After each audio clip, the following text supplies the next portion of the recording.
Good morning प्यारे बच्चों. I am Lakhan Kumar, your physics teacher. Today we will discuss about the chapter 7 of your physics book, that is system of particle and rotation motion part first. Okay, in this part we have to read about the rigid body and their rotation motion. Clear? First, what is rigid body?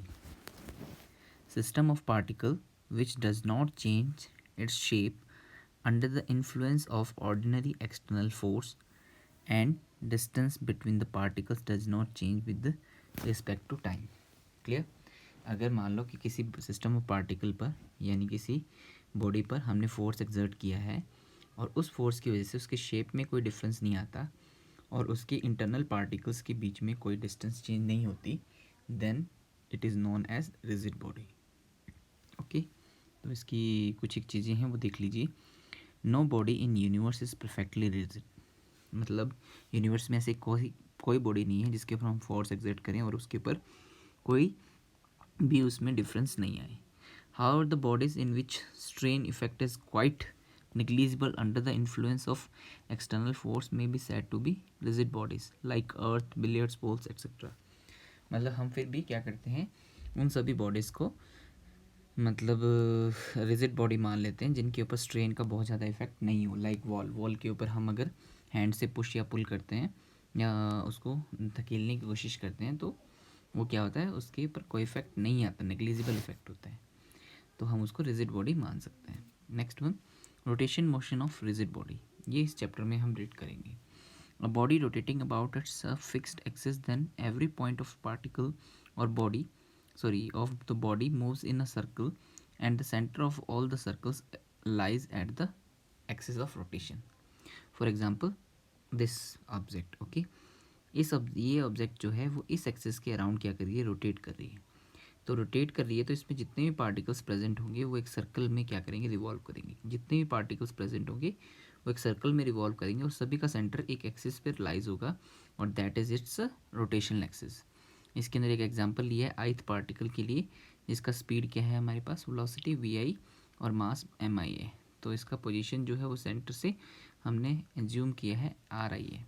Okay, और ri जो है वो radius हो गया, capital ri, that is perpendicular to the distance of particle and all particles of rigid body moves with same angular speed. ठीक है, मतलब उनकी स्पीड जो होती है, वेलोसिटी जो होती है वो अलग अलग हो सकती है मैग्नीट्यूड में, कि एक्सिस के पास है तो उसकी कम होगी, एक्सिस से दूर है तो उसकी ज़्यादा होगी क्योंकि उसकी सेम टाइम में ज़्यादा डिस्टेंस कवर करना है. बट उनका एंगुलर स्पीड जो होगा वो सेम होगा क्योंकि सभी के सभी एक साथ 2 पाई रेडियन जो है वो कवर करते हैं, यानी 360 डिग्री कवर करते हैं. क्लियर? तो इसमें लिखा भी हुआ है जिसकी रेडियस ज़्यादा होती है यानी बाहर की साइड होगा, एक्सिस से जितना दूर होगा उसके लिए स्पीड ज़्यादा होगी और जो कम होगी उसके लिए कम होगी. ठीक है, next one, centre of mass. Centre of mass क्या है? Centre of mass is the location where the entire mass of the system of particles is assumed to be concentrated. मतलब सेंटर ऑफ मास एक ऐसा location है किसी भी body के अंदर जो जहाँ पर उस पॉइंट पर हम कंप्लीट मास जो है उस सिस्टम का एज्यूम कर सकते हैं कि वो कंसंट्रेटेड है यानी सेंटर्ड है, वहीं पर ही है. तो centre of mass is an imaginary point. ये एक इमेजनरी पॉइंट है विच मे और may not be on the system. मतलब सिस्टम पे हो भी सकता है और नहीं भी. इसका एग्जांपल जैसे एक डिस्क है या प्लेट है घर पे, तो उसका जो होता है वो हमारे पास सेंटर उसकी बॉडी के ऊपर होता है. लेकिन एक रिंग की बात कर देंगे तो रिंग जो है वो आपको पता है सर्कमफेरेंस के अकॉर्डिंग होती है, बट उसका सेंटर ऑफ मास कहाँ होता है, उसकी ज्योमेट्रिकल सेंटर यानी बीच में, और वहाँ पर कोई भी मास प्रेजेंट नहीं होता, बट उसका कंप्लीट मास हम वहीं पर सेंटर्ड मानते हैं. तो पोजीशन ऑफ सेंटर ऑफ मास ये इंपॉर्टेंट टॉपिक है इसके अंदर. तो इसमें सबसे पहले हम किस किस चीज़ों का मतलब सेंटर ऑफ मास हम कैलकुलेट करेंगे. 2 पार्टिकल सिस्टम का और लार्ज नंबर ऑफ पार्टिकल जिसमें n पार्टिकल्स हो, और कॉन्टीन्यूस बॉडी का यानी जिसमें मास डिस्ट्रीब्यूशन इतना ज़्यादा है, इनफाइनाइट पार्टिकल्स हैं, तो हम इसमें कॉन्टीन्यूस मास डिस्ट्रीब्यूशन कंसीडर कर सकते हैं. तो इन सभी को हम अलग अलग कैलकुलेट करेंगे. तो first position of centre of mass of 2 particles. Okay, अगर 2 पार्टिकल सिस्टम है तो उसके लिए क्या होगा. तो 2 पार्टिकल्स हमने एज्यूम की है m1 और m2 और जिनके बीच का डिस्टेंस l है और उनका सेंटर ऑफ मास c है. ओके, तो सेंटर ऑफ मास से फर्स्ट पार्टिकल का डिस्टेंस r1, सेकंड पार्टिकल का डिस्टेंस r2 जो कि l माइनस r1 होगा। ओके। और अब हमें पता है कि property of mass moment about centre of mass. Mass moment क्या होता है कि हमारे पास मास और डिस्टेंस को मल्टीप्लाई करने पे हमें क्या मिलता है, मास मोमेंट। मास और उस मास का डिस्टेंस किसी एक पर्टिकुलर पॉइंट से, तो उस पॉइंट के अराउंड उसका क्या होता है, मास मोमेंट होता है। क्लियर। तो सेंटर ऑफ मास के अराउंड देख रहे हैं तो उनका जो आएगा समीशन आएगा सभी मासेस का, वो क्या होना चाहिए, ज़ीरो होना चाहिए। ये सेंटर ऑफ मास की प्रॉपर्टी है। तो मतलब इस सेंटर ऑफ मास के अराउंड इसके सभी मास मोमेंट्स का टोटल जो होगा, सभी पार्टिकल्स के मास मोमेंट का total, that is equals to zero. Okay. तो इसका मतलब m1 r1 vector plus m2 r2 vector should be equals to zero. In scalar form लिखोगे तो हमें पता है कि अगर एक साइड हम पॉजिटिव ले रहे हैं, r2 वाली पॉजिटिव ले रहे हैं, तो ये ओरिजिन हो गया, तो ओरिजिन के इस साइड पे क्या होगा, नेगेटिव होगा। तो इसका मतलब r1 नेगेटिव और r2 पॉजिटिव। तो इसने यहाँ पर लिखा भी है। क्लियर। तो अब अगर हम इसको इस इधर ट्रांसफर करेंगे तो m1 r1 is equal to m2 r2। अगर r1 और r2 का रेशियो निकालते हैं तो क्या आएगा, m2 अपॉन m1। इसका मतलब मास के इन्वर्सली प्रोपोर्शनल होगा। ये क्या है, जो डिस्टेंस है वो मास के इन्वर्सली प्रोपोर्शनल होगा। यानी अगर हैवी पार्टिकल है तो वो सेंटर ऑफ मास के नज़दीक होगा क्योंकि इन्वर्सली प्रोपोर्शनल है, और अगर लाइट वेटेड मास है तो वो सेंटर ऑफ मास से दूर होगा। तो इसके अंदर अगर दोनों का डिस्टेंस सेम है, d/2 है, तो उनका मास भी क्या होगा, सेम होगा। ओके। तो अगर दोनों का मास सेम है, इसका मतलब ये हुआ कि अगर दोनों पार्टिकल्स का मास सेम है तो उनका सेंटर ऑफ मास बिल्कुल मिड में होगा, d/2 एंड d/2। क्लियर। और जितना ज़्यादा और जितना कम है, अगर r1 बड़ा है, डिस्टेंस ज़्यादा है, तो इसका मतलब m छोटा होगा, लाइट वेटेड मास दूर होगा। ये मैंने पहले ही बता दिया। Okay. Next one position of centre of mass of n particles. n particles के लिए देख लो, इसके लिए मैंने पहले 3 पार्टिकल्स को एज्यूम किया है। तो इसकी पोजीशंस जो हैं वो तीनों एक्सिस के कॉरस्पॉन्डिंग हमारे पास गिवन है, x1 y1 z1, x2 y2 z2 और x3 y3 z3। तो तीनों का पोजीशन वेक्टर अगर हम लिखेंगे तो x1 i cap, y1 j cap plus z1 k cap, इसी तरीके से r2 का और r3 का। अब इन द सिस्टम, अब देखो यहाँ पर हमने m1 m2 और m3 तीन लिए हैं, तो इनका सेंटर ऑफ मास मान लिया ये है, यहाँ पर लिखा हुआ ना सेंटर ऑफ मास। तो सेंटर ऑफ मास ये है, तो सेंटर ऑफ मास की पोजीशन तीनों से अलग अलग है। ये Z3 है, ये Z2 होगी और ये Z1 होगी। क्लियर। तीनों का अलग अलग पोजीशन वेक्टर भी लिखा हुआ R3, ओके, ये R2, ओके, और ये R1, और ये RC हो गया। ये क्या हो गया, RC, सेंटर ऑफ मास का पोजीशन। तो हमने मान लिया, उसको एज्यूम कर लिया कि उसकी पोजीशंस दी है, तो ये इसका पोजीशन वेक्टर होगा। तो मास moment of mass m1 m2 m3 about the centre of mass. तो अपनों ने ये माना है कि फर्स्ट पार्टिकल का जो डिस्टेंस है वो m से कितना है, z1 है, तो उसका मास मोमेंट, अगर उसका z1 मान रहे हैं मास मोमेंट, तो उसका मतलब क्या हो जाएगा, m1 r1c, यानी c के कॉरस्पॉन्डिंग r का r1 क्या होना चाहिए कि इसकी फाइनल पोजीशन और इनिशियल पोजीशन। तो इसके पोजीशन वेक्टर में से r1, उसमें से c का पोजीशन वेक्टर यानी सेंटर ऑफ मास का पोजीशन वेक्टर हम क्या कर देंगे, माइनस कर देंगे रिजल्टेंट निकाल के ना। इसी तरीके से हमारे पास r2 का भी हो जाएगा, इसी तरीके से r3 का भी हो जाएगा। तो ये सभी के मास मोमेंट्स आ गए। अब हम क्या करेंगे, सभी का टोटल, क्योंकि हमें पता है सेंटर ऑफ मास के अराउंड क्या होना चाहिए, ज़ीरो होना चाहिए। तो ज़ीरो होना चाहिए, तो that means we have to put the values of all and we can solve it. तो सॉल्व कैसे करेंगे, जैसे ही m1 अंदर मल्टीप्लाई होगा तो m1 r1 बनेगा एक, तो है ना। इसी तरीके से यहाँ पर बनेगा m2, यहाँ पर m2 r2, इसी तरीके से यहाँ पर बनेगा m3 r3। हो गया। अब हमारे पास क्या हो गया, इक्वल्स टू ज़ीरो है ना। अब ये जो नेगेटिव सिंबल वाले हैं, जैसे ही m1 मल्टीप्लाई होगा नेगेटिव सिंबल वाला m1 rc बनेगा, तो हम इसको इधर लेकर आएंगे तो पॉजिटिव, तो m1 rc, m2 rc और m3 rc, है ना। तो ये जो बनेगा, तो सभी में c कॉमन आ रहा है, rc कॉमन आ रहा है ना। तो rc जब कॉमन आएगा तो m1 plus m2 plus m3 बनेगा, जो कि इधर जा कर के इसके डिवाइड में आ जाएगा। तो इसका मतलब ये कंप्लीट वैल्यू बन जाएगी rc की। ओके। तो it is the position vector of centre of mass. Okay. तो ये हमारे पास इसका फॉर्मूला बन जाएगा। ये 3 पार्टिकल सिस्टम के लिए है, ओके, अगर इसको हम चाहें तो उसकी फॉर्म में लिख सकते हैं, उसके कंपोनेंट्स के फॉर्म में। तो हमारे पास R1 R2 R3 का वैल्यू आप पुट कर सकते हो। जैसे ही आप कंपेयर करोगे ओनली आई कैप वाले को, तो यहाँ पर एक्स एक्स वाले आ जाएंगे सारे, और इसी तरीके से जे कैप वाले को कंपेयर करोगे तो ओनली वाई वाई वाले आ जाएंगे, और के कैप वाले को कंपेयर करोगे तो जेड जेड वाले आ जाएंगे। क्लियर? अगर एन पार्टिकल्स के लिए लिखना है या एन ऑब्जेक्ट सिस्टम के लिए लिखना है तो हमारे पास क्या हो जाएगा, इसी तरीके से सभी ऐड होते जाएंगे और लास्ट में प्लस M1 RN वेक्टर बन जाएगा, है ना। ये हो जाएगा MI summation MI RI vector upon MI। इसको समीशन फॉर्म में लिखा है ना। देखो सभी, देखो एक ही पैटर्न को फॉलो कर रहे हैं, 1 1 2 2 3 3 4 4। इसका मतलब हम इसको समीशन फॉर्म में लिख सकते हैं, MI RI I is equal to 1 to N। यहाँ पर I इज इक्व टू क्या है, 1 to N है। इसी तरीके से एक्सीएम अगर यहाँ से लिखना चाहें तो वही आई तक आ जाएगा। अगर टू बॉडी सिस्टम के लिए लिखना है किसी कोऑर्डिनेट सिस्टम में तो M1 X1 plus M2 X2 upon M1 plus M2। इसी तरीके से Y वाला हो जाएगा। क्लियर? तो हमारे पास ये Y वाला आ जाएगा, Z वाला भी इसी तरीके से। ओके, तो नेक्स्ट वन एग्जाम्पल है। एग्जाम्पल आप देख सकते हो कि टू पार्टिकल सिस्टम है हमारे पास, 1 kg and 2 kg are located at X0 and X3। Find the position of their centre of mass. हमको उसका सेंटर ऑफ मास देखना है। तो 0 पे हमने एक 1 kg कंसिडर कर लिया और 3 पर हमने 2 kg कंसिडर कर लिया। तो इसका सेंटर ऑफ मास जो होगा वो हमने कहीं पर कंसिडर कर लिया, मतलब मान लो कि यहाँ पर है। तो इसकी पोजीशन के अकॉर्डिंग हम निकालेंगे सबसे पहले एक्स कोऑर्डिनेट, क्योंकि इसमें एक्स एक्सिस एक ही एक्सिस के अकॉर्डिंग है तो एक ही कोऑर्डिनेट निकालने की ज़रूरत है, वाई कोऑर्डिनेट निकालने की ज़रूरत नहीं है। तो M1 X1, तो M1 की पोजीशन, M1 कितना है, 1 kg है, 1 kg यहाँ पर पुट कर देंगे।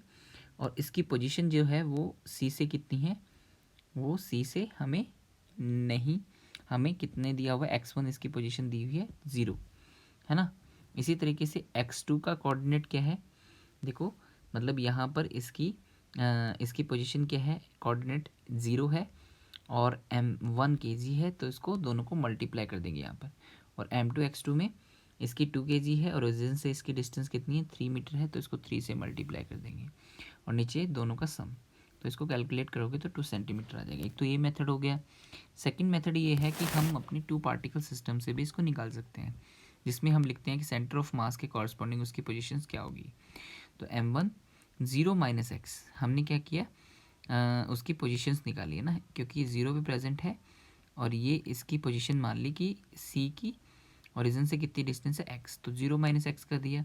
इसी तरीके से इसकी पोजीशन कितनी है 3, और मतलब अगर अपनी इन दोनों के बीच का डिस्टेंस देखें तो 3 माइनस एक्स हो जाएगा ना, क्योंकि x ये है इतने वाला, तो 3 माइनस एक्स आ जाएगा। तो यहाँ से हम इस इक्वेशन को सॉल्व करेंगे तो 2 सेंटीमीटर हमारे पास आंसर आ जाएगा, या 2 मीटर, जो भी क्वेश्चन के अकॉर्डिंग है वो मीटर में आंसर है तो मीटर में आ जाएगा। क्लियर? तो इस तरीके से आप निकाल सकते हो। नेक्स्ट वन हमारे पास एक और है। अगर हमारे पास टू कोऑर्डिनेट सिस्टम है तो उसके अंदर टू कोऑर्डिनेट्स के अकॉर्डिंग चलेंगे, तो वही सेम चलेगा। इसमें हम सभी के कोऑर्डिनेट्स लिख लेंगे। जैसे अगर 1 का हम लिखें तो ये देखो, ये 1 है, एक्स एक्सिस पे कितना है 3 है, तो 3,1 आ जाएगा। इसी तरीके से M2 का लिखेंगे तो M2 का कितना हो जाएगा, 3,3, है ना। इसी तरीके से M3 का लिखोगे तो ये जो हो गया वो 4 है और ये भी -4 है, तो 4,-4,4, क्योंकि ये माइनस में है एक्स एक्सिस वाले वैल्यू। और यहाँ पर देखेंगे तो ये -3 हो गया और ये 2 हो गया, है ना, -2। तो इसका मतलब -3, -2 ये आ जाएगी इसके कोऑर्डिनेट्स। तो हम सेम फार्मूला लगाएंगे और सभी के मासेस हमें गिवन है, तो हम इसका टोटल मास भी निकाल सकते हैं। तो 1 + 2 + 4 + 5 कितने हो गए, 12 kg। इसी तरीके से एक्सएम निकालोगे तो हम निकाल सकते हैं, टोटल 12 kg अपॉन में आ गया 2 kg जो है, ये रहा फर्स्ट वाला मास, और इसकी एक्स कोऑर्डिनेट कितना है, 3 मीटर है, तो 3 से हम इसको मल्टीप्लाई कर देंगे। इसी तरीके से सेकंड वाले को, थर्ड वाले को, फोर्थ वाले को, और विद सिंबल नेगेटिव है तो नेगेटिव आएगा। तो हम यहाँ से इसको कैलकुलेट कर सकते हैं। इसी तरीके से YCM भी आप कैलकुलेट कर सकते हो कि फर्स्ट वाला 2 kg है और इसका y कोऑर्डिनेट कितना है, 1 है, तो 1 से मल्टीप्लाई हो जाएगा। इसी तरीके से आगे चलेगा और टोटल अपॉन में आ जाएगा 12 kg, और you can solve it. Okay, next one, mass distribution in rigid bodies. तो mass distribution in rigid bodies का मतलब क्या है, किस तरीके से मास डिस्ट्रीब्यूशन है हमारे पास, क्योंकि रिजिड बॉडी में बहुत सारे पार्टिकल्स होते हैं इन्फिनिट, तो हमें उनमें एक दो तीन ऐसे करके काउंट नहीं कर सकते. उसके लिए हमें मास डिस्ट्रीब्यूशन की कॉन्सेप्ट यूज़ करनी पड़ती है, जिसको हम डेंसिटी भी बोलते हैं, मास डेंसिटी भी बोलते हैं. तो मास डेंसिटी हम अलग अलग तरीक़ों में अलग अलग निकालते हैं. जैसे पर यूनिट वॉल्यूम आपने सुना होगा, मास पर यूनिट वॉल्यूम जो कि डेंसिटी होता है ना. बट यहाँ पर हम मतलब अलग अलग तरीके से भी डिस्ट्रीब्यूशन देख सकते हैं. जैसे लीनियर मास डेंसिटी, तो हम इसको बोलेंगे मास अपॉन लेंथ. अभी लीनियर मास डेंसिटी क्या होता है, जैसे मान लो कि सिंपल चेन है लेंथ में, तो उसका जो मास होगा वो एक लेंथ के अकॉर्डिंग डिस्ट्रीब्यूट होगा. तो हम यहाँ पर लीनियर मास डेंसिटी यानी मास अपॉन लेंथ यूज़ करेंगे. ओके, इसी तरीके से रिंग है, तो रिंग के लिए हम क्या यूज़ करेंगे, mass upon total length. Total length क्या होती है, 2πr. यहाँ पर किसी एक छोटे से पार्ट का निकालना है, तो उसके बीच में एंगल मान लिया हमने डी थीटा है, और इसकी जो आर्क की लेंथ हो जाएगी वो कितनी हो जाएगी, आर डी थीटा. तो यूनिट लेंथ का तो मास इतना है, तो आर डी थीटा का कितना होगा, आर डी थीटा से इसको मल्टीप्लाई कर देंगे. दोबारा बता देता हूँ, मान लो इसका छोटा सा पार्ट लेना है, तो सेंटर के ऊपर जो एंगल बनेगा वो डी थीटा मान लिया हमने, है ना. तो इसका मतलब अगर इसकी रेडियस आर है तो इसका आर्क बन जाएगा आर डी थीटा. तो ये छोटा सा पार्ट कितना बन जाएगा, आर डी थीटा. तो यूनिट मास का लेंथ, यूनिट लेंथ का मास इतना है, तो आर डी थीटा लेंथ का कितना होगा, इसको इससे मल्टीप्लाई करने के बाद. नेक्स्ट वन देखो, सेकंड है हमारे पास सुपरफिशियल मास डेंसिटी या एरियल मास डेंसिटी भी बोल सकते हैं इसको. तो इसके लिए डायरेक्टली मैंने एक एग्जांपल लिया और इसको सिग्मा से रिप्रेजेंट कर रहे हैं. तो सिग्मा इज इक्वल टू आएगा area upon, sorry mass upon area, है ना. यानी यूनिट एरिया का कितना मास होगा वो आ जाएगा. तो मास हमने टोटल माना है m है, तो इसका एरिया कितना होगा, एल लेंथ इंटू ब्रेड्थ, इसके अकॉर्डिंग. इसी तरीके से वॉल्यूम मास डेंसिटी आप देख सकते हो. तो वॉल्यूम मास डेंसिटी रो से रिप्रेजेंट होती है, और जो कि क्या होती है, mass upon volume. Normal density हम इसी से रिप्रेजेंट करते हैं ना, कि अगर कोई स्फेयर है तो स्फेयर का जो मास डिस्ट्रीब्यूशन एक वॉल्यूम के अकॉर्डिंग होता है, तो हम टोटल मास के अपॉन में टोटल वॉल्यूम को डिवाइड कर देते हैं. नेक्स्ट वन, ये ऑब्जेक्ट के ऊपर डिपेंड करता है कि किस तरीके की डेंसिटी हमें निकालनी पड़ेगी. तो इसके अंदर हम देख रहे हैं centre of mass of rigid body. Rigid body क्योंकि ये कॉन्टिन्यूस फॉर्म है, तो इसमें हम क्या करेंगे, हम उस कॉन्सेप्ट को ही यूज़ कर रहे हैं ना जो हमने यूज़ की थी. R vector is equal to हमारे पास आया था summation M I R I upon summation M I, ये निकाला था ना हमने. तो हमने क्या किया, एक स्मॉल मास पार्ट ले लिया, क्योंकि मास तो इसमें काउंटेबल नहीं है, क्योंकि कितने पार्टिकल्स हमें नहीं पता. तो डीएम ले लिया, और उसकी पोजीशन वेक्टर हमने ले ली आर वेक्टर, और एक स्मॉल पार्ट के लिए हमने निकाला है. तो टोटल के लिए हम क्या करेंगे, इसका इंटीग्रेशन. ओके, और अपॉन में क्या निकाल दिया, अपॉन में टोटल मास लिख दिया, है ना. तो कैपिटल एम हम यहाँ पर यूज़ कर सकते हैं. तो आर सी एम वैक्टर निकाला है, तो 1 कैपिटल एम या एम और आर वेक्टर डी एम. ये सेंटर ऑफ मास निकालने का एक मेथड है कि स्मॉल मास एलिमेंट के लिए हम उसका पोजीशन वेक्टर कंसिडर करके और फिर हम उसका इंटीग्रेशन कर लेते हैं. तो हमारे पास विद लिमिट्स अगर इंटीग्रेशन करेंगे तो टोटल बॉडी के लिए हमारे पास आ जाएगा. तो अगर एक्स एक्सिस के अकॉर्डिंग देखना है तो एक्स डी एम आ जाएगा, वाई एक्सिस के अकॉर्डिंग देखना है तो वाई डी एम आ जाएगा. तो इस तरीके से हम उसको कर सकते हैं.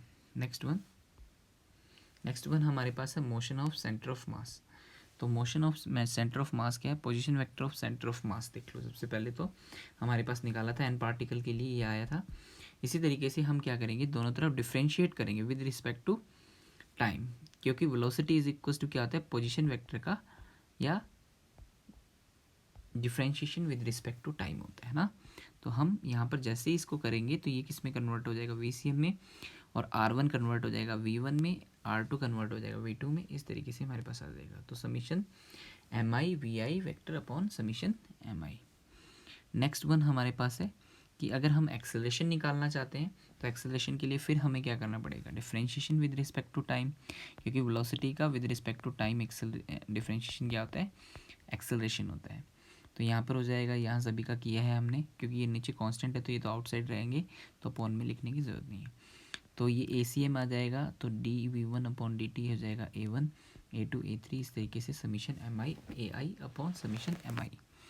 अब इसका मतलब ये हो गया कि अगर हमारे पास नेट फोर्स हम पार्टिकल मास m1 पे माने तो F1 वेक्टर, m2 पे माने F2 वेक्टर, तो इसी तरीके से ये सारी टर्म क्या हो जाएगी, F1 F2 F3 ये सब कुछ हो जाएगा ना। तो F1 F2 F3 हमारे पास आ गया। अब यहाँ से हमें एक चीज़ कंफर्म है कि हमारे पास इंटरनल फोर्सेस का जो सम होता है वो ज़ीरो होता है। तो इसका मतलब हमने नेट एक्सटर्नल फोर्स यहाँ पर लेना है, क्योंकि यहाँ पर तो हमने F1 तो टोटल फोर्स माना है ना। तो टोटल फोर्स में तो एक तो बाहर से जो एक्सर्ट हुआ है वो भी है, और आपस में जो पार्टिकल लगा रहे हैं वो भी है। तो आपस में जो पार्टिकल लगा रहे हैं वो क्या है, एक इंटरनल फोर्स है। तो उन सभी का टोटल कितना होगा, ज़ीरो होगा। इसका मतलब हम इसमें से इंटरनल कंपोनेंट्स निकाल देंगे, ओनली इसमें क्या बचेगा, एफ एक्सटर्नल कंपोनेंट बचेगा, और उसका नेट मतलब टोटल हम निकाल लेंगे। और एम टोटल है यहाँ पर नीचे, तो हम यहाँ पर एम टोटल लिख देंगे। जब एम टोटल को यहाँ से मल्टीप्लाई करोगे तो you can get the M total into ACM। तो हम किसी भी बॉडी पे नेट एक्सटर्नल फोर्स इस मेथड से निकाल सकते हैं, जो कि हमारे पास सेकंड लॉ ऑफ मोशन होता है। तो डिस्प्लेसमेंट वेक्टर हमने सेंटर ऑफ मास का निकाला, तो पोजीशन वेक्टर से हम देख लेते हैं कितना वो आगे डिस्प्लेस होता है, तो उसमें से माइनस करके हम you can calculate it. Next one जब आप देखोगे तो डिस्प्लेसमेंट वेक्टर हमारे पास है ही। इसी तरीके से VCM हमारे पास देखा था हमने, तो x के कंपोनेंट देखने तो x एक्स के आ जाएंगे, तो y के कंपोनेंट देखने तो y के। इसी तरीके से एक्सेलरेशन के कंपोनेंट क्या होंगे कि x के अकॉर्डिंग तो x एक्स वाले आ जाएंगे और y के अकॉर्डिंग y वाले आ जाएंगे। तो डिस्प्लेसमेंट के भी इसी तरीके से। नेक्स्ट वन आप चीज़ देख सकते हो कि डिस्प्लेसमेंट का y कंपोनेंट और x कंपोनेंट हमने बता ही दिया। अब एक चीज़ कंफर्म है कि ACM हमने यहाँ से वहाँ पर ये निकाला था, है ना। तो ये निकाला था, तो ये dVCM अपॉन dt है। तो इसका मतलब अगर नेट एक्सटर्नल फोर्स ज़ीरो हुआ तो ACM भी कितना होगा, ज़ीरो, क्योंकि जैसे ही यहाँ ज़ीरो पुट करोगे तो 0/m इज इक्वस टू 0, तो ACM भी ज़ीरो होगा। इसका मतलब VCM इज़ कांस्टेंट। तो ये फर्स्ट लॉ ऑफ मोशन था कि अगर किसी भी सिस्टम के ऊपर टोटल एक्सटर्नल फोर्स ज़ीरो है तो उसकी मोशन जो है वो मेंटेन रहती है। रेस्ट में है तो रेस्ट में, और एक कॉन्टीन्यूस स्पीड से है तो उसी स्पीड से वो मेंटेन करेगा। तो ये लिखा हुआ है कि motion remains zero during the course of motion, it mean will remain zero. ठीक है, दस the displacement of centre of mass of the system will also be zero. अगर वहाँ पर वो रेस्ट में होगा तो रेस्ट में ही रहेगा, तो सेंटर ऑफ मास का डिस्प्लेसमेंट भी ज़ीरो होगा। ओके, समझ रहे हो इस चीज़ को कि मतलब हमारे पास फर्स्ट लॉ ऑफ मोशन भी इस particle of system of particle के लिए एग्जिस्ट करेगा। Okay, next one linear momentum and its conservation principle. तो देख लेते हैं लीनियर मोमेंटम हमें पता ही है, एक पार्टिकल के लिए तो mv होता है। अगर n पार्टिकल सिस्टम है तो उसके लिए हम क्या कर लेंगे, वहाँ पर सभी एक पार्टिकल का निकाल करके समेशन कर देंगे i पार्टिकल्स के लिए। ओके, तो जैसे ही आप निकालोगे तो यहाँ पर v1 का मतलब क्या हुआ, dr/dt, है ना। तो dri/dt, तो d/dt हमने बाहर कॉमन ले लिया क्योंकि m तो कांस्टेंट है, तो यहाँ पर ये आ जाएगा। इसका मतलब ये हुआ कि यहाँ पर समीशन MI/RI क्या था, RCM था, है ना। RCM को जब हम टोटल से मल्टीप्लाई कर देंगे मास से, तो ये कैसे आया मैं बता देता हूँ। तो summation MI/RI upon summation MI is equal to RCM था ना। तो टोटल मास जब इससे मल्टीप्लाई होगा M, है ना, इसको समीशन MI को टोटल M कैपिटल M लिख सकते हैं, तो समीशन MI/RI आ जाएगा। तो यहाँ पर हमने इसकी वैल्यू MRCM पुट कर दी। तो इसका मतलब ये हुआ कि इसका डिफरेंशिएशन RCM का तो VCM आ जाएगा। तो इसका मतलब ये सेंटर ऑफ मास की मोमेंट के अकॉर्डिंग होगा कि मतलब टोटल मोमेंटम जो होगा वो कंप्लीट बॉडी का टोटल, मतलब कंप्लीट बॉडी का मास टोटल और उसका सेंटर ऑफ मास का स्पीड, दोनों को मल्टीप्लाई करेंगे, वेलोसिटी को मल्टीप्लाई करेंगे, then we can gain the total linear momentum of the body. Okay, तो as we seen in if the external forces acting on the system add up to zero, the center of mass moves with the constant velocity, है ना। अगर हम उसको zero तक उसको add करते जाते हैं तो हम क्या होगा कि मतलब एक्सटर्नल फोर्स जो है जितने उसके ऊपर हैं, अगर उनका ज़ीरो होता है तो एक कांस्टेंट वेलोसिटी से वो क्या करता है, मूव करता है सेंटर ऑफ मास। तो इसका मतलब पी भी क्या हो जाएगा, कांस्टेंट। अगर एक्सटर्नल फोर्स उसके ऊपर ज़ीरो है तो वेलोसिटी उसके सेंटर ऑफ मास की कांस्टेंट होगी, तो मास तो कांस्टेंट है ही, तो इसका मतलब उसके ऊपर पी भी क्या होगा, कांस्टेंट होगा. तो linear momentum of a system remains constant in magnitude and direction if the external force acting on the system add up to 0. This is known as the principle of conservation of linear momentum of a system of particle. Clear? Let us see a simple example of bomb explosion. हम इसके अंदर एक example ले लेते हैं bomb explosion का. तो एक हमने बॉम्ब कंसिडर किया हॉरिजॉन्टल सरफेस पे, तो जो सडनली क्या होता है, एक्सप्लोड हो जाता है और दो पार्ट्स में डिवाइड हो जाता है, M1 और M2. तो force that are responsible for the explosion are internal, मतलब वो इंटरनल फोर्स की वजह से एक्सप्लोड होता है. एक्सटर्नल फोर्स उसके ऊपर अभी भी कितना है, 0 है. तो इसका मतलब इसका टोटल मोमेंटम क्या रहना चाहिए, कंजर्व रहना चाहिए. तो इसका मतलब system of momentum of system remains conserved.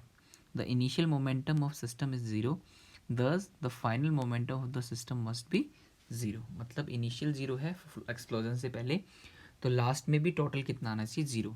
इसका मतलब अगर वो ब्लास्ट होने के बाद v1 और v2 वेलोसिटी से मूव करते हैं तो उनका टोटल मोमेंटम जो है वो कितना होना चाहिए, 0 होना चाहिए. तो इसका मतलब जब हम यहाँ से निकालेंगे तो हमारे पास m1 v1 is equal to m2 v2, यानी वो मैग्नीट्यूड में इक्वल होंगी but is in opposite direction.